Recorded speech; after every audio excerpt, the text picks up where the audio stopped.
Hello बच्चों।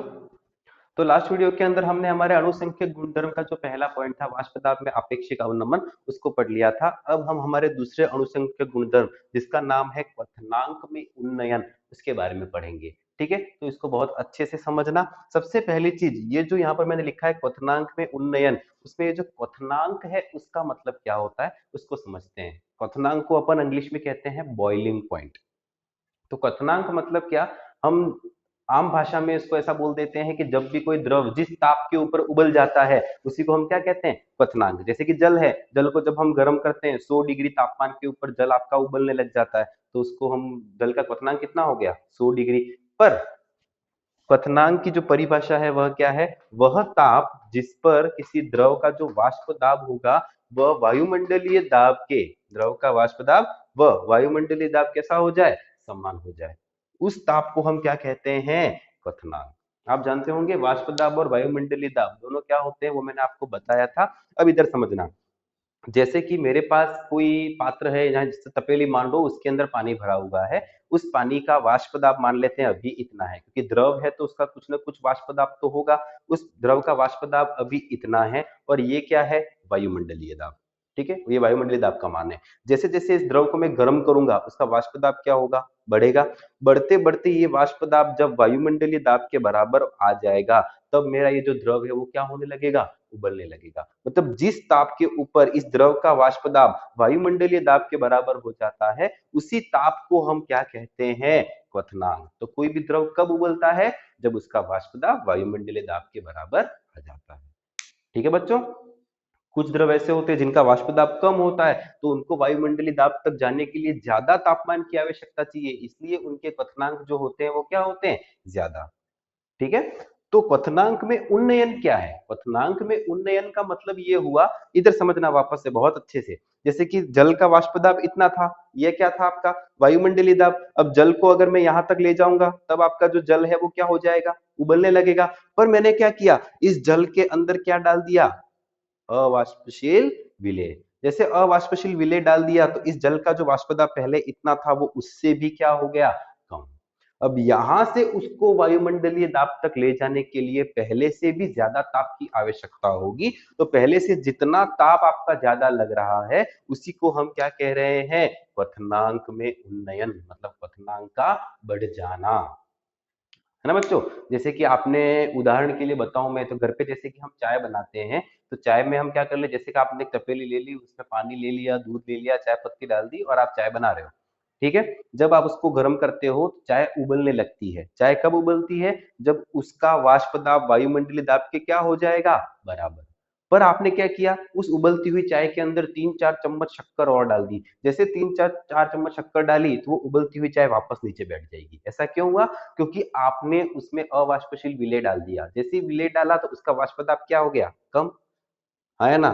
तो वाष्प दाब कम हो गया तो वो वायुमंडलीय दाब के बराबर नहीं रहा, इसलिए आपकी चाय वापस नीचे बैठ गई। पर आपने वापस से नीचे गैस चालू ही रखा है तो क्या होगा, धीरे धीरे वापस वाष्प दाब बढ़ेगा, और जब वो वायुमंडलीय दाब के बराबर आ जाएगा तो फिर से आपकी चाय उबलने लग जाएगी। ठीक है। तो ये विलेय डालने के ऊपर उसके क्वथनांक में जो वृद्धि होती है उसी को अपन कह रहे हैं क्वथनांक में उन्नयन। इसको थोड़ा अपन एक ग्राफ से समझते हैं। इधर देखो बच्चों। ठीक है। यहाँ पर मैं क्या कर रहा हूँ, ये ग्राफ बना रहा हूँ जिसमें ये जो y अक्ष है, उस y अक्ष पे तो मैं ले रहा हूँ वाष्प दाब को, इसको ले रहा हूँ वाष्प दाब, और यहाँ पर मैंने ले लिया तापमान।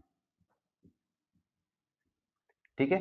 और यहाँ पर मैं एक लाइन और दिखा देता हूँ आपको, ये जो है मेरा, वो है वायुमंडलीय दाब। कौन सा दाब है,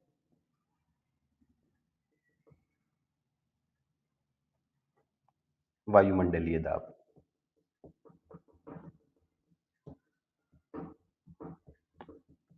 इधर समझना।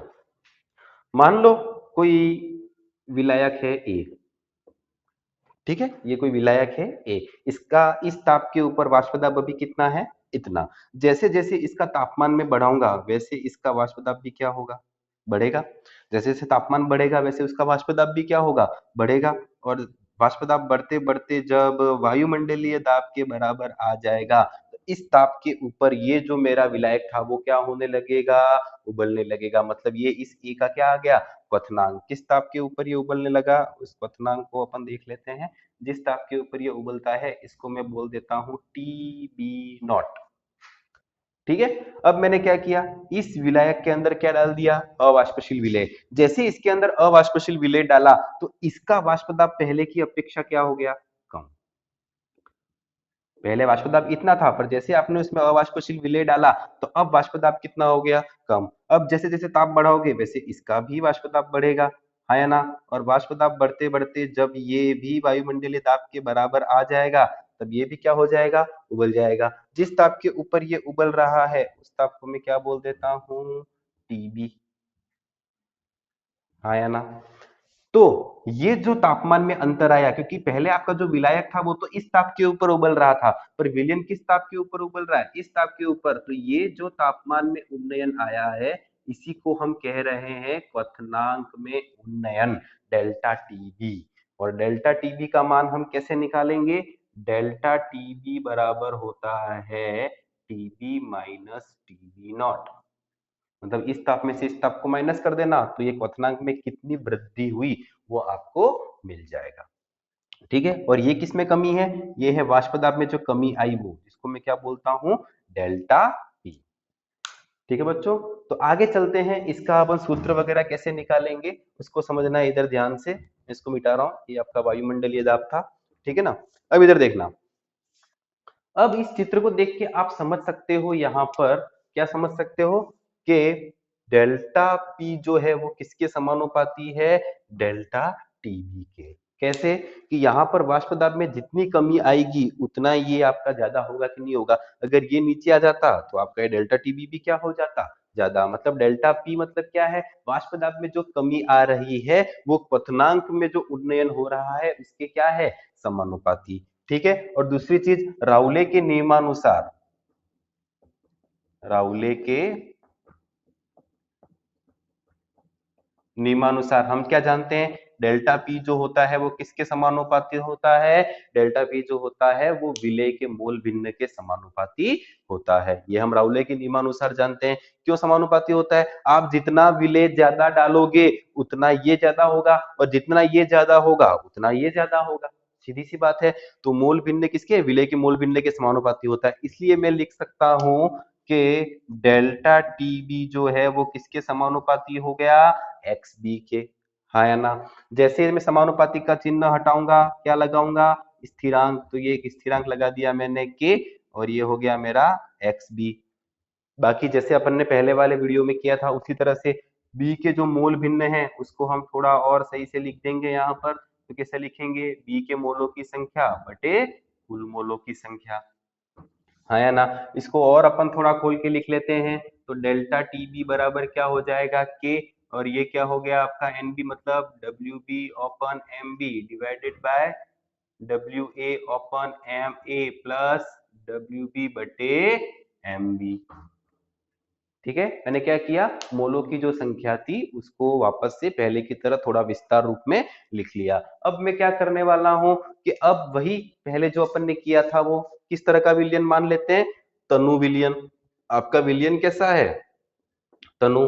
और तनु विलयन के लिए क्या होगा, डब्ल्यू बी बटे एम बी जो होगा उसका मान बहुत बहुत कम होगा, किससे, डब्ल्यू ए बटे एम ए से। तो हम क्या करेंगे, हर वाले भाग के अंदर इसको क्या मान लेंगे, नगण्य।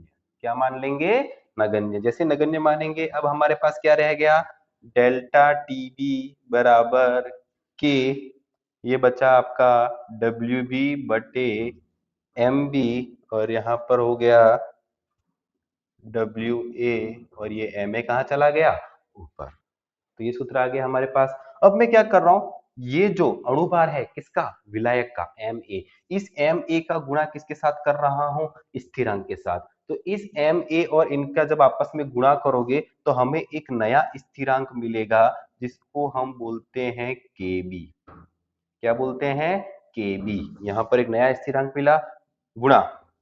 अब इधर देखना बहुत अच्छे से, डब्ल्यू बी बटे एम बी गुणा डब्ल्यू ए, ये किसका सूत्र है, ये है मोललता का सूत्र। अपना जो दूसरा वीडियो था जिसमें मैंने आपको मोलरता और मोललता पढ़ाई थी, तो मोललता का सूत्र क्या था? WB मतलब विलेय का भार बटे विलेय का अणुभार और गुणा विलायक का भार।